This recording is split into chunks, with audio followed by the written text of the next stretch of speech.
মুফতি জসিমউদ্দিন রহমানের আকীদা ও মানহাজ জানতে চাই। প্রথম কথা হচ্ছে, উনি প্রথমেই চরমোনাই পীরের মুরিদ ছিলেন, কওমি ঘরানার একজন আলেম। হঠাৎ করে তার মাথার মধ্যে আসে জেহাদ করতে হবে। জেহাদ মনোভাব নিয়ে তখন উনি জেহাদের দিকে দাওয়াত দিতে থাকেন, গরম বক্তব্য দিতে থাকেন। মাঝে মাঝে কখনো এদিকে সালাতের আমলের পীর মুরিদিনের কথা বলেছেন।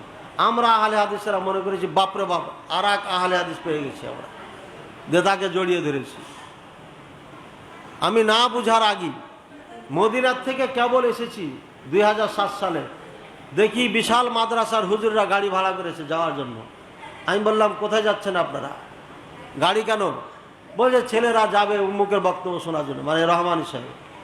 আমি বললাম যে একটা ছাত্র শিক্ষক যদি না যায়, আমার বিশ্বাস তার মানহাজ ঠিক নাই। তাকে নিয়ে গবেষণা করি নাই, কিন্তু তার মানহাজ, তার রাস্তা, তার পথ ঠিক নাই। সুতরাং এখানে কেউ যাবেন না।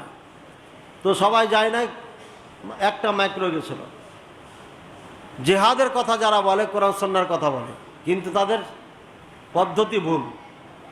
যেমন শাইখ আব্দুর রহমান আমাদের ঘর থেকে করেছিলেন, কে তার মাথায় ঢুকিয়ে দিয়েছে যুদ্ধ করতে হবে। কোথায় তারা এখন?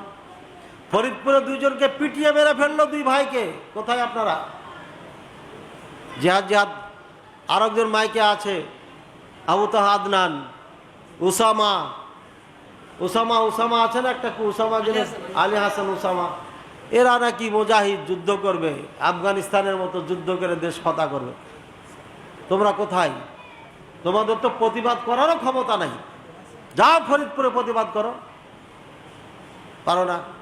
এগুলো সব মানুষকে বিপদমুখী করার জন্য, অন্য কিছু নেই। এদের পাল্লায় পড়বেন না। জসিমউদ্দিন রহমানী সাহেবের বই পড়া যাবে না, তার বক্তব্য শোনা যাবে না, সাধারণ জনগণের জন্য না। সহি আকীদা, তাওহীদ, কোরআন সুন্নাহর উপরে চলা, আমল করার জন্য আমাদের যথেষ্ট বক্তব্য আছে। ওলামায়ে আহলে হাদিসের যথেষ্ট বক্তব্য আছে। ধার করে নিয়ে এসে বিভ্রান্ত আলেমদের বক্তব্য শোনা যাবে না। বলবেন হুজুর কিছু ভালো আছে, কিছু খারাপ আছে। হ্যাঁ, আলুর অর্ধেক পচা অর্ধেক খারাপ, ওইটা খাবেন নাকি আপনি? ভালোটা যে পচাটা ফেলে দিই, হয়তো দুটা একটা আছে, ওটা খেয়ে নেবে মা বোনেরা, দয়া ময়া করে ফেলতে পারে না। কিন্তু যারা কোটি টাকা পয়সার অভাব নাই, তারা কি আলু খাবে? খাবে না। আপনার অভাব আছে বলে খাবেন। তো আপনি ওই মিক্সচার কেন নিতে যাবেন? আপনি ফ্রেশ জিনিস পাচ্ছেন তো। যেখানে ফ্রেশ খাবার আছে সেখানে মিক্সচার খাবেন কেন? গন্ধযুক্ত খাবার খাবেন কেন? খাওয়া যাবে না। ইরান ইসরায়েলে হামলা সম্পর্কে জানতে চাই। শিয়াদের সাথে ইহুদিদের সম্পর্ক জানতে চাই। এরা আপন চাচাতো ভাই। শিয়া আর ইহুদি খ্রিস্টান, এরা আপন চাচাতো ভাই, এরা একই। এরা নাম দিয়েছে মুসলমান, মুসলমানকে ধোকা দেওয়ার জন্য। বুঝছেন কথা? খালি ধোকা দেওয়ার জন্য।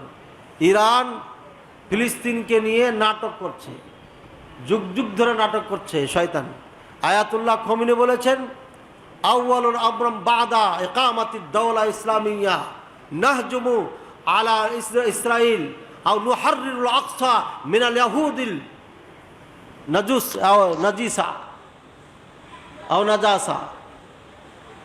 তারা বলেছিল, আয়াতুল্লাহ খমিনি বলেছিল যে আমরা ইরানকে ইসলামী রাষ্ট্র কায়েম করার পর সর্বপ্রথম যে কাজ হবে, আমরা বাইতুল মুকাদ্দাসকে এই নাপাক ইহুদিদের থেকে আমরা উদ্ধার করব। এই কথা বলেছিল সে। কোথায় তার অঙ্গীকার? সে কবরে চলে গেল, তারপরে গেল, জাতি আছে, আজ পর্যন্ত তারা করে না। বরঞ্চ কি করেছে কি, ওই যুবকদেরকে হাতে করে ওদেরকে অস্ত্র বানানো শিখাইছে। অস্ত্র বানাইতে বানাইতে বানাইতে বানাইতে পুরা তেঁতুলিয়া গ্রাম ভর্তি হয়ে গেছে। এত অস্ত্র কি করবে? এবার মার। এরা যখন মেরেছে তখন ওরা করেছে কি, গোটা দেশ ভর্তি অস্ত্র আমেরিকা, ইউরোপ, আমেরিকা সব নিয়ে এসে ফেলেছে। শেষ হয়েছে না? হয়নি। একজনের সাথে যুদ্ধে নামতে হলে কমপক্ষে নিজকে রক্ষা করার ক্ষমতা অর্জন করতে হবে। বুঝেছেন কথা? প্রতিবেশীর সাথে আপনি লড়াই করবেন, কমপক্ষে আপনাকে বাঁচানোর মতো ক্ষমতা অর্জন করার পরে লড়াই করতে হবে। না হলে নমনীয় হয়ে থাকাই ভালো, মিলেমিশে থাকাই ভালো। ওরা অন্যায়ভাবে আগে করেছে কি, জমি ক্রয় করেছে দ্বিগুণ তিনগুণ দাম দিয়ে। প্রথমে চায়ে নিয়েছে, পরে টাকা দিয়ে ক্রয় করতে করতে করতে করতে আসতেছিল, মুসলমান আমরাই বিক্রি করেছি। এরপরে গলা টিপে ধরেছে ক্ষমতা যখন হয়েছে, এরপরে তখন গলা টিপাকে সমাধান করতে পারতো ইরান, কিন্তু তা না করে সে উস্কাইছে, উস্কাইয়া উস্কাইয়া উস্কাইয়া এখন আগুন ঢালতে আছে। বেটা একবার হামলা করে বন্ধ করলি কে? চোর কোথাকার, এমান তোর, সিরিয়া তোর, লেবানন তোর, তুই তো ইরান আছিস, ইরাক তোর, ইসরায়েলের চারিপাশে হচ্ছে ইরানে আপনার শিয়াদের এখন রাষ্ট্র, চারিদিক থেকে হামলা কর না কেন? খালি চাপাবাজি, এগুলো শয়তানি, তার অন্য কিছু নয়। সাবধান থাকবেন এদের থেকে।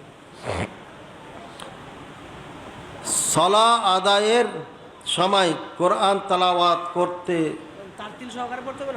তারতিলার শর্ত যথাযথ আদায় করতে হবে কিনা, মানে সালাত পড়ার সময় যে অবশ্যই ওয়ারাত্তিলিল কোরআন তারতিলা, যে কোনো সময় যে কোনো মুহূর্তে কোরআনকে তারতিলের সাথে শুদ্ধ করে পড়তে হবে।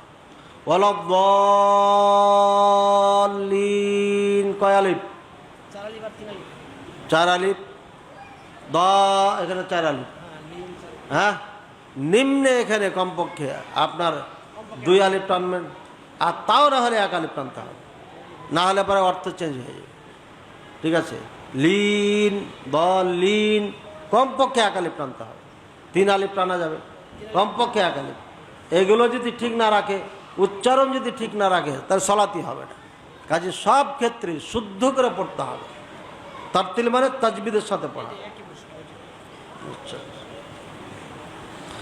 জুমার খুতবায় ইমাম সাহেব আল্লাহর মহত্ব বর্ণনায় আলহামদুলিল্লাহ বলতে বলে, কিন্তু মুসল্লিরা বলে না, এতে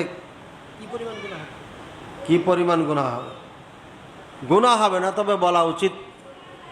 ইমাম সাহেব কখনো কখনো আমাদের বাংলাদেশের প্রেক্ষাপটে বলেন সুবহান আল্লাহ বলবেন, ঠিক আছে, ইমাম যখন বলেছেন বলতে বলবেন। আর যদি দেখা যাচ্ছে ইমাম এমন কথা বললেন যেখানে সুবহান আল্লাহ বলা দরকার, আপনার নিজেরই বলতে হবে।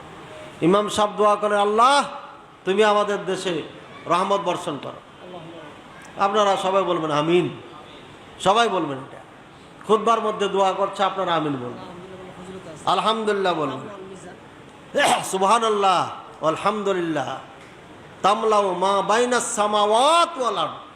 এই দুটা যদি বলেন, একবার সুবহানাল্লাহ বলছেন, আলহামদুলিল্লাহ বলছেন, তাহলে দাঁড়ি পাল্লা ভর্তি। আর যদি দুটাই বলেন, 7 আসমানের মাঝে যে ফাঁকা আছে, শুধু এই জমিন থেকে আসমান বলা নাই, 7 আসমানের মাঝে যত ফাঁকা আছে, জমিনের ফাঁকা আছে, সব ভর্তি হয়ে যাবে, বলে সুবহানাল্লাহ। তাহলে বলবেন না কেন? বলবেন, তবে গুনাহ হবে না বললে।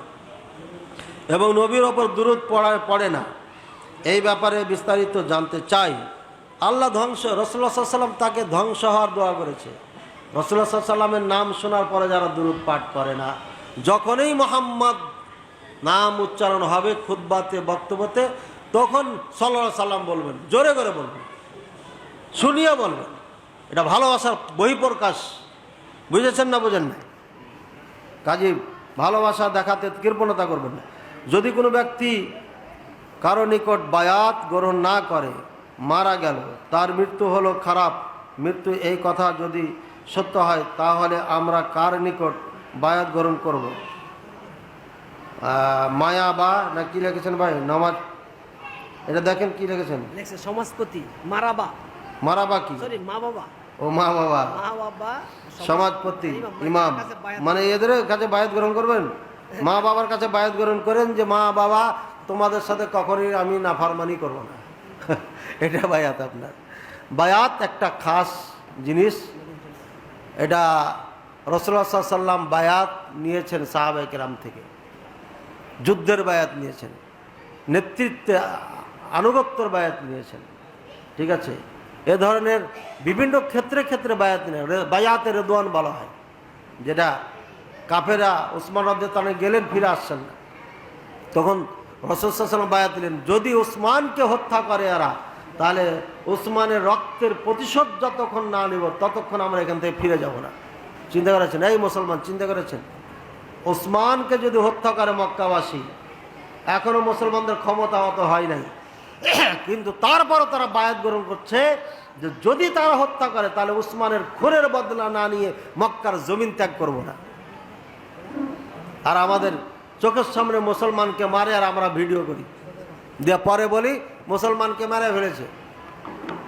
নাউজুবিল্লাহ না ভাইয়াতে আমার। তো সুতরাং এভাবে রাষ্ট্র নায়ক যিনি খলিফাতুল মুসলিমিন, তার কাছে বায়াত গ্রহণ করতে হবে, জরুরি। এগুলো এগুলো কি জরুরি? খলিফাতুল মুসলিমিন যিনি হবে। এখন বাংলাদেশে আমাদের খলিফাতুল মুসলিমিন নাই, আছে?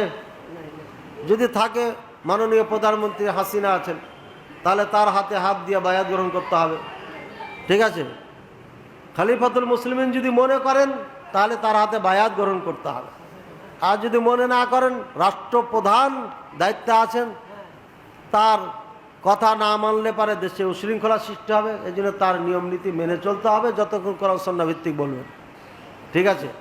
এমনিভাবে যে কেউ তারই নিয়ম নীতি মেনে চলা, তার আনুগত্য করা, আপনার সমাজের যিনি দায়িত্বে আছেন তাকে মেনে চলা, শোনা এবং মেনে চলা।